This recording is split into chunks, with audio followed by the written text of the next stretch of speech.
Americans are rushing to stores to stock up as Trump's tariffs are taking effect. Let's go and jump into this immediately. This is a suggestion via a channel member, guys. Let's see where this takes us. Some Americans are playing a game of chicken with prices. If you got an Amazon order waiting in your cart, just go ahead and buy it. Wait too long, those shoes you've been eyeing could get 18% more expensive. And that sweater you had in your cart, 17% pricier. And with 104% tariffs hitting China overnight, smartphone prices could also soar, with one estimate predicting an iPhone 16 Pro Max, already $1,200, could jump by another $350. That's, to be honest, that's a lot lower than the overall initial projections, guys. I mean, we were told 23, 27, 21, depending on which one you were getting. The Pro Max is crazy, right? But I would not suggest going out and I mean, how about this here? No, I would suggest it. Yeah, because things are about to get a little iffy out here, guys, right? Potentially, specifically if you're buying things that are coming directly from China, right? I would definitely perceive the American-made things to be a lot cheaper for the first time in like history. When I first thought about it, I had that initial wave of panic. Marissa Hibbert stocked up on cosmetics, many made abroad. Tell me about what you bought ahead of the tariffs taking effect. I really decided to make the deliberate decision to stock up on what is most meaningful to my day-to-day life. So that means facial cleansers, skincare, moisturizers, sunscreen, all the things that we need before we walk out the house. I don't need none of that. At the beginning of the day. Because it could get more expensive. Because it absolutely could get more expensive. That means you're wasting your money. Okay, don't get me wrong here. I think in a time where people are absolutely struggling financially, the economy is terrible, I'm not sure you should be worrying about the literal nonsense. It seems like the things that were mentioned so far were basically fast fashion, irrelevant phone upgrades, and makeup, right? And sunscreen, all this irrelevant stuff. I get it, you want it, right? But this is how we got into the situation that we're in. If you listen to what Jerome Powell has stated, the head of the Federal Reserve, guys, we need to stop spending. The only way he can meaningfully bring down the interest rate, specifically on credit cards, and just bring it down in total, the only way that can happen is if we stop buying irrelevancy. Maybe we need to turn our society and culture, basically away from the concept of consumerism. Bro, you have a car, it works. You get what I'm saying here? You have a car, it works. You have a house, just fix it, bro.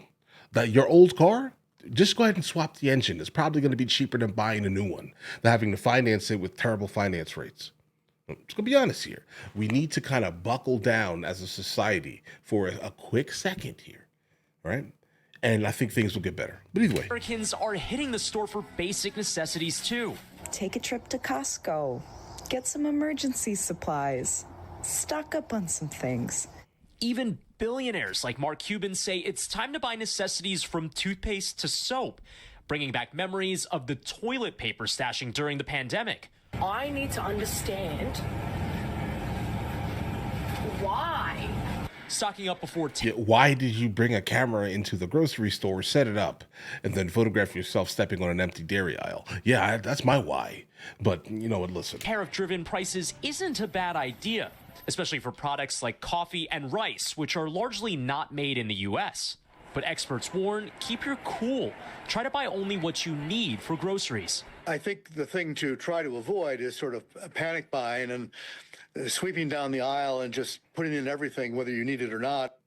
Valid. Apart from essentials like clothing, groceries, any other bigger splurges we should be thinking about making here? Yeah, well, look, with those 104% tariffs specifically on China for things like electronics, if you see a good deal, it might not be the worst to buy now, and that includes phones. Some carriers are having deals. They might not be tied necessarily to the tariffs, but it could offer you some savings if that phone's going to last you for a few years. Toys, I know people don't want to start thinking about holiday shopping right now, but it could get more expensive if you wait all the way until November. So maybe if you, again, see a good deal, buy that now. And then also... Yeah, so more consumerism, guys. I'm telling you, we need to move past this. So lastly, for cars and appliances, those are big ticket items. Just really make sure that you're getting the best deal. Don't hoard a washing machine if you don't absolutely need one. And then one other point I want to bring up, Delta this morning just said that they're actually going to not expand any future routes going forward, as they also pulled their guidance. They're worried about the tariff outlook. So if you see a good price for that specific itinerary you were looking for flight deals, maybe pull the trigger on that as well. Okay. But More it's not like consumerism. it's overnight. Like, okay, went into effect at midnight and now things are 104%. Right. No, it'll be that's over not time. the case. But again, the longer you wait, the more that could bleed through to consumers. So Yeah.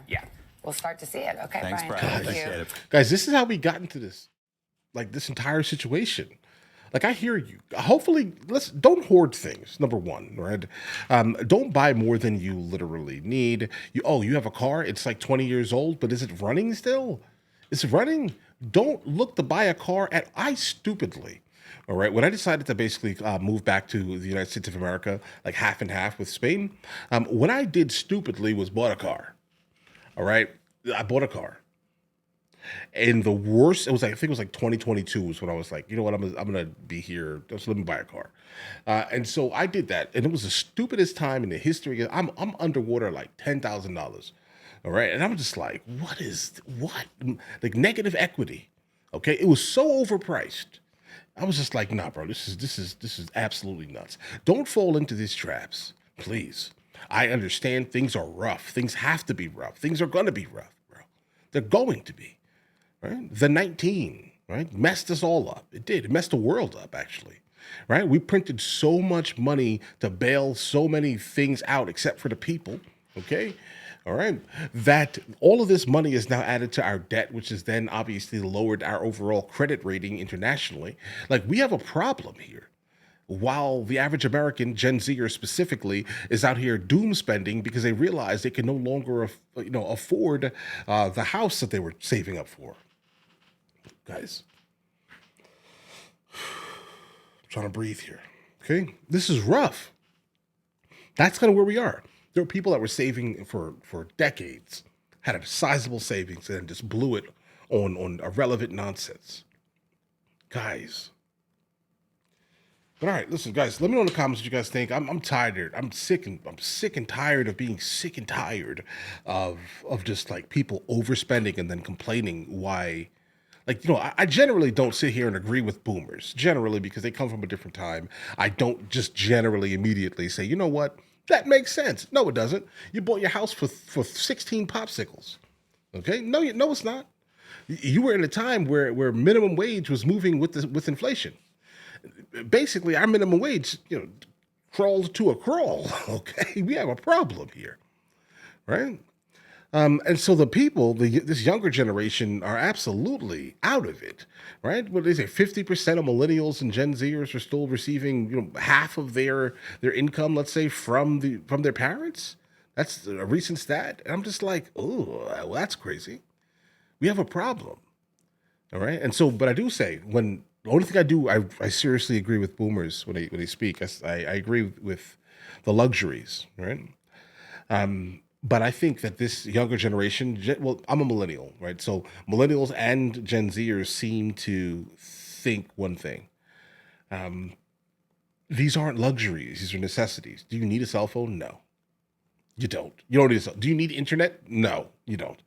All right. Not with the public library right there. You don't need it, bro. These are all luxuries. These are all luxuries. These are modern luxuries that everyone is basically yearning for and overpaying for and putting themselves into debt for. That's what's happening. It's crazy. All of it. It's wild. But all right, listen, you guys all have an absolutely amazing day. Enjoy your day thoroughly.